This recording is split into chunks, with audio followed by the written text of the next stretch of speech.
My channel. आज का जो लेक्चर है वो लेक्चर है स्टैंडर्ड 7 के लिए स्पेशली। मेरा टॉपिक है आज का रेस्पिरेशन एंड ब्रीदिंग। ये एक ऐसा टॉपिक है जिसमें हमेशा बच्चों को कंफ्यूजन रहती है, चाहे वो एक छोटी क्लास का बच्चा है, चाहे वो एक 10th स्टैंडर्ड का बच्चा है। तो आज बिल्कुल सिंपल तरीके से हम लोग पढ़ेंगे कि ब्रीदिंग और रेस्पिरेशन क्या है। मोस्टली जो बच्चे हैं वो कंफ्यूज होते हैं कि respiration breathing are the same thing, लेकिन आज मैं बिल्कुल सिंपल तरीके से आपको समझाऊंगी कि ब्रीदिंग क्या है और रेस्पिरेशन। आज का जो लेक्चर है ब्रीदिंग एंड रेस्पिरेशन वो मैंने इस बुक से फ्रेम करा है। ये बुक जो है वो स्टैंडर्ड 7 की बुक है, प्रीकल साइंस की, और इसके जो 3 ऑथर्स हैं, वीना त्यागी, अंशुमिता एंड सचिद्रमा चौधरी, ये 3 ऑथर्स हैं, उनके द्वारा ये बुक लिखी गई है। ये बुक जो है वो स्टैंडर्ड 7 के लिए है। अलग अलग स्कूलों में अलग अलग बुक्स दी गई हैं, लेकिन अकॉर्डिंग टू मी मुझे लगता है कि स्टैंडर्ड 7 के लिए ये परफेक्ट बुक है, क्योंकि इस बुक में ना ही इतना ज्यादा सिलेबस है जो बच्चों के दिमाग से निकल जाए, ना ही इतना कम सिलेबस है कि वो जो बच्चों के बिल्कुल लेवल से नीचे हो। तो बहुत सिंपल बुक है। जितना भी बच्चों की रिक्वायरमेंट है स्टैंडर्ड 7 के लिए वो सब के सब टॉपिक्स जो हैं यहाँ पे प्रेजेंट है। तो आज का जो टॉपिक है, जैसे मैं पहले भी बता चुकी हूँ, रेस्पिरेशन एंड ब्रीदिंग। तो स्टूडेंट्स टॉपिक को ध्यान से समझना।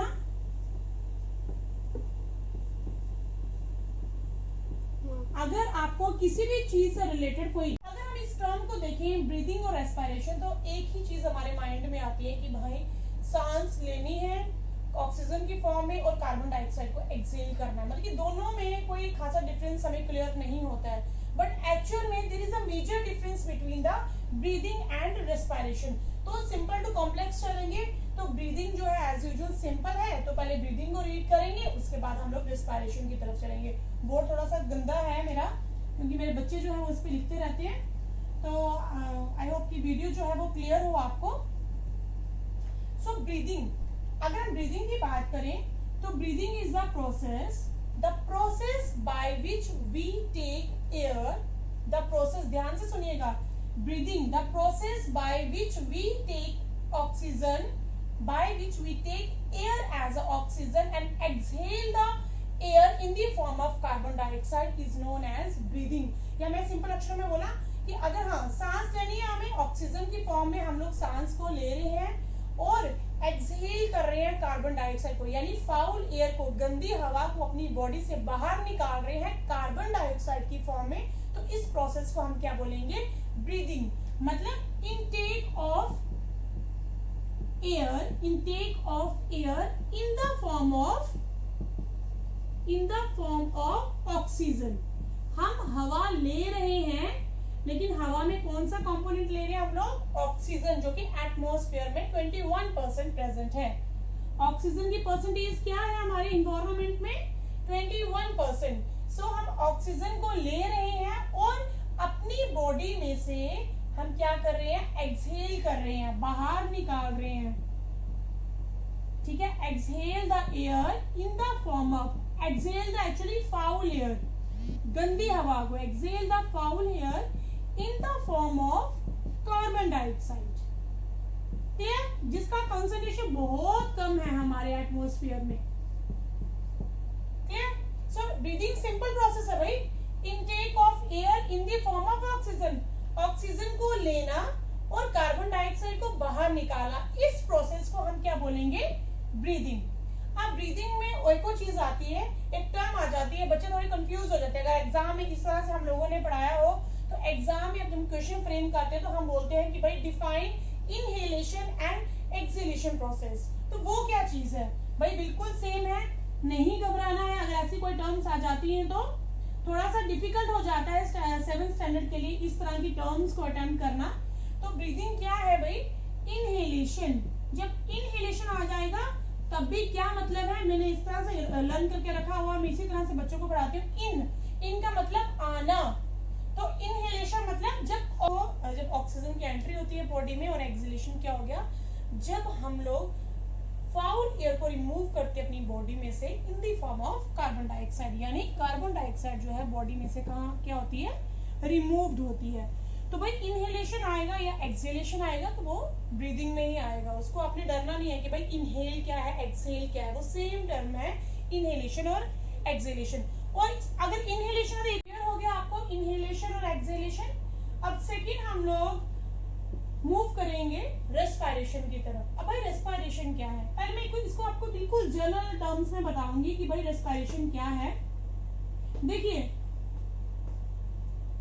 जब भी हम लोग सांस लेते हैं या हम लोग खाना खा रहे हैं, तो जब हम लोग सांस लेते हैं तो सांस का लेना और कार्बन डाइऑक्साइड का बॉडी में से बाहर निकलना in the form of A foul air, तो वो क्या है, एक ब्रीदिंग प्रोसेस है। सिंपल बात करते हैं हम लोग। उसके बाद क्या होता है कि ये जो हम लोग सांस लेते हैं ये क्या करती है, हमारी बॉडी के हर एक हिस्से में रोटेट करती है, ठीक है, जस्ट लाइक अ ब्लड।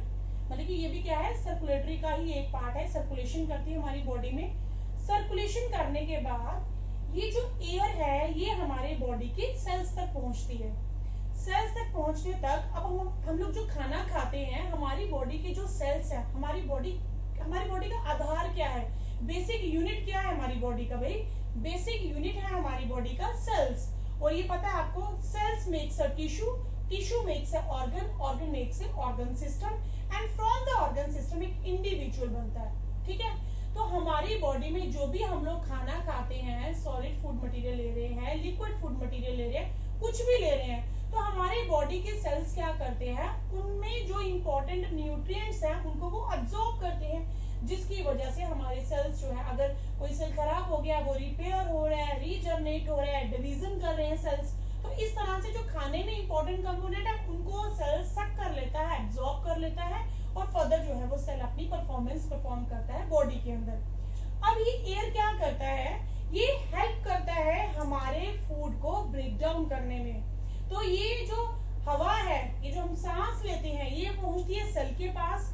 सेल फर्दर क्या करता है, फूड को ब्रेक डाउन करता है, यानी सांस का लेना is called as a inhalation.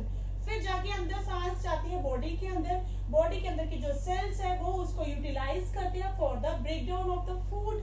वो जो प्रोसेस हो रहा है ना, break down of the food, और उसमें से एनर्जी को एब्सॉर्ब करना, उस प्रोसेस को हम क्या बोलेंगे, रेस्पिरेशन।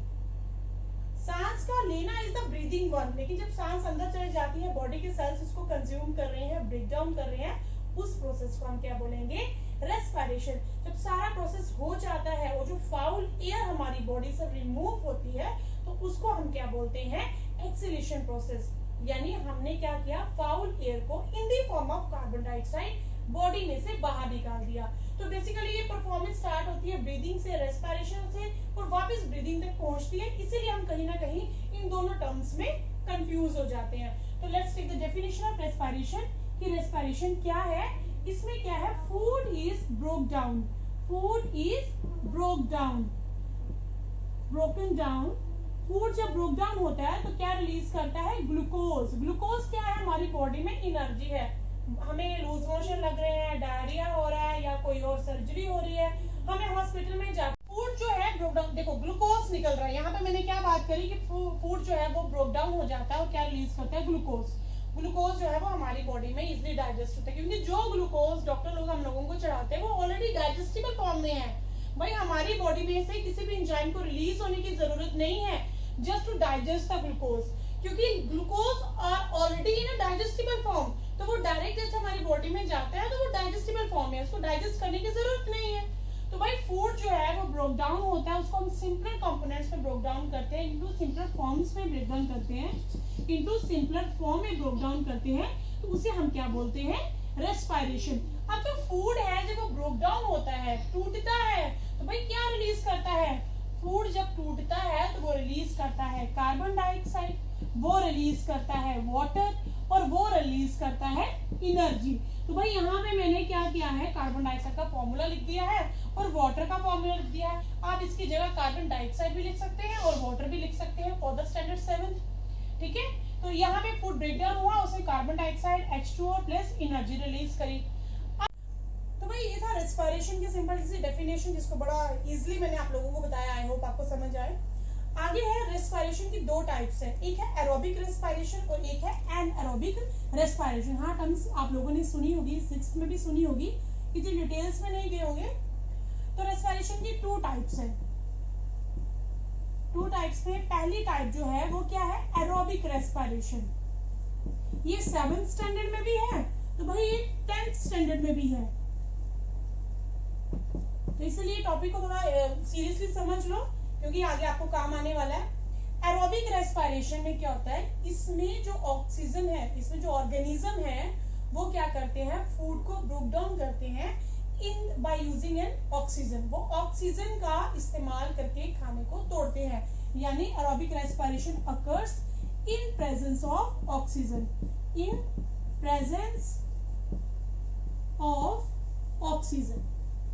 ऑक्सीजन की प्रेजेंस में जब खाना टूटता है उसको हम क्या बोलते हैं, aerobic respiration. Like we also need an oxygen, हम लोगों को भी ऑक्सीजन की जरूरत पड़ती है।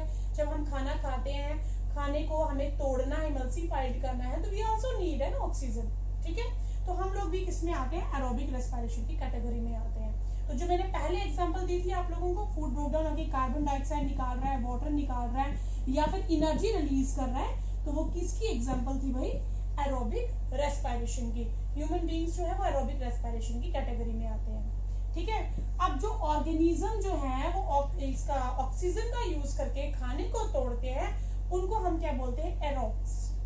AEROBES, aerobes. ठीक है, एरोब्स ऑर्गेनिज्म है, यानी ये ऑक्सीजन का यूज करके भाई खाने को तोड़ते हैं। सो this is called a aerobic respiration. बिल्कुल सिंपल है, एरोबिक रेस्पिरेशन वो रेस्पिरेशन है जो अपना काम करती है जब उसके पास ऑक्सीजन होती है, उसको बोलते हैं एरोबिक रेस्पिरेशन। अब आ जाता है भाई एनएरोबिक रेस्पिरेशन। तो मैं भाई पूरा रब नहीं करूंगी, यहाँ पे मैं क्या लिख रही हूँ, एनएरोबिक रेस्पिरेशन, जो सेकंड टाइप है। फर्स्ट थी एरोबिक, सेकंड है एनएरोबिक रेस्पिरेशन। तो इसको भी बिल्कुल सिंपल सा ले रही हूँ, एनएरोबिक ऑपोजिट आ जाएगा। Anaerobic respiration occurs in the absence of oxygen, in the absence of oxygen. जब ऑर्गेनिज्म को ऑक्सीजन की जरूरत नहीं पड़ती है खाने को तोड़ने में, उसे हम क्या बोलते हैं, एनएरोबिक रेस्पिरेशन। और इसमें एग्जांपल आ जाती है आपकी बैक्टीरिया की और ईस्ट। ठीक है, अब ये क्या करते हैं, उसमें जब फूड टूटा था तो कार्बन डाइऑक्साइड मिला था, वाटर मिला था और एनर्जी मिली थी। अब यहाँ पे जब फूड टूटता है तो क्या मिलता है, अल्कोहल। क्या मिलेगा, अल्कोहल। ठीक है, food is break down into alcohol. तो यहाँ पे क्या है, एनएरोबिक रेस्पिरेशन में जो ऑर्गेनिजम्स ऑक्सीजन का इस्तेमाल नहीं करते हैं for the break down of the food, उनको हम क्या बोलते हैं, एनारोब्स। ठीक है, anaerobes. So this is all about the breathing and respiration. अब लास्ट में ये बात आती है कि हमने बात कर ली ब्रीदिंग क्या होती है, रेस्पिरेशन क्या होती है, तो जनरल से बता देती हूँ आपको, that we all respire with the help of our nose. ये हमारा क्या है, नोज है, और नोज के ये यहाँ पे क्या है, हमारी नेजल कैविटी है। So we can take the oxygen with the help of our nasal cavity. तो नेजल कैविटी के अंदर क्या है, नेजल कैविटी के अंदर छोटे छोटे से हेयर प्रेजेंट है, और वो जो हेयर है वो बहुत ही इंपॉर्टेंट है, because that hair helps to trap the dust particle. जितने भी डस्ट पार्टिकल्स होते हैं हवा में, ये जो हेयर है हमारी बॉडी के अंदर, ये क्या करता है, उसको ट्रैप करके रख देता है, जिसकी वजह से हमें एक क्या है, स्वच्छ ऑक्सीजन। इतनी प्योर तो नहीं मिलती है क्योंकि ऑक्सीजन जो है, ऑक्सीजन बहुत सारे अदर कंपोनेंट्स भी प्रेजेंट होते हैं, तो वो क्या करता है, हमारी बॉडी में इतना नुकसान नहीं करते। कहीं ना कहीं हमारी बॉडी जो है वो भी उन ऑर्गेनिज्म या उन बैक्टीरिया के आदी हो चुकी होती है, या फिर वो बैक्टीरिया बोल सकते हैं कि हमारी बॉडी रेजिस्टेंस हो चुकी है उन बैक्टीरिया से, तो वो हमारी बॉडी को इतना हार्म नहीं करती है। लेकिन ऑक्सीजन से रिलेटेड अगर हम फाउल एयर ले रहे हैं या गंदी पॉल्यूटेड हवा ले रहे हैं हम लोग, तो वो डायरेक्ट इफेक्ट कहाँ देती है, हमारे लंग्स में। They affect our lungs. Clear? So this is all about the respiration and the breathing. अगर आपको ये लेक्चर अच्छा लगा हो या फिर आपको कोई डाउट हो, you can ask me question. अगर आप चाहते हो कि मैं किसी और टॉपिक के ऊपर लेक्चर बनाऊं, तो आप मुझे कमेंट सेक्शन में बता सकते हो कि मैं कौन सा नया टॉपिक जो है वो चूज करूं। Thank you.